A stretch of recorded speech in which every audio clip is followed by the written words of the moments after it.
একজন সাহাবীর নাম সাদ বিন মুয়াজ। কি নাম? নবী করিম সাল্লাল্লাহু আলাইহি ওয়াসাল্লামের সাথে একদম ডান হাত হয়ে যুদ্ধ করেছেন দীর্ঘদিন। বদর তিনি বীর সেনা, উহুদের বীর সেনা, ঠিক আছে, খন্দকের যুদ্ধেও বীর বিক্রমে যুদ্ধ করেছেন। তিনি আনসার সাহাবী, একদম মদিনার নেতা সাহাবী। সব সাহাবী কিন্তু একরকম নন।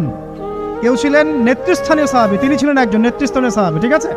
সাদ বিন মুয়াজ, নবী করিম সাল্লাল্লাহু আলাইহি ওয়াসাল্লাম এত ভালোবাসতেন তাকে, এত ভালোবাসতেন যে তাকে নিজের মনে করতেন যে সাদ বিন মুয়াজ আনসাররা আমার নিজের।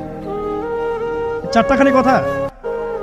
এই সাহাবীর খন্দকের যুদ্ধে এই যে হাতের এই দিকে, সম্ভবত হাতের এই রগের মধ্যে একটা তীর এসে লাগে এখানে, এবং তীরটা তিনি বের করতে গিয়ে রক্তটা ছিঁড়ে যায়। এরপর ফিনকি দিয়ে রক্ত বের হওয়া শুরু হয়। চিকিৎসা করে রক্ত বন্ধ করা যায় নাই, এবং এই রক্তের প্রবাহিত রক্তেই আল্লাহর ইচ্ছায় তিনি শাহাদাত বরণ করেন, তিনি ইন্তেকাল করেন। নবী করিম সাল্লাল্লাহু আলাইহি ওয়াসাল্লাম প্রচণ্ড ব্যথিত হন, মানে মনটা তার খুব নরম হয়ে যায় সাদ বিন মুয়াজ রাদিয়াল্লাহু আনহুর জন্য। তো এই সাহাবীর যখন জানাজার নামাজ পড়ানো হচ্ছে, নবীজি বলছেন 70,000 ফেরেশতা তার নামাজে অংশ নিয়েছে। আর এই সাহাবীকে যখন কবরে শোয়ানো হয়েছে, নবী করিম সাল্লাল্লাহু আলাইহি ওয়াসাল্লাম পরে জানিয়েছেন কবরের যে মৃদু চাপ, সাদ বিন মুয়াজ রাদিয়াল্লাহু আনহুর কবরেও সেই মৃদু চাপ দেওয়া হয়েছে।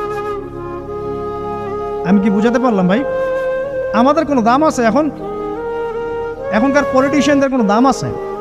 এখনকার সমাজ নেতার কোনো দাম আছে? এখনকার সুদখোরদের কোনো দাম আছে? এই ঘুষখোর দুর্নীতিবাজদের কোনো দাম আছে?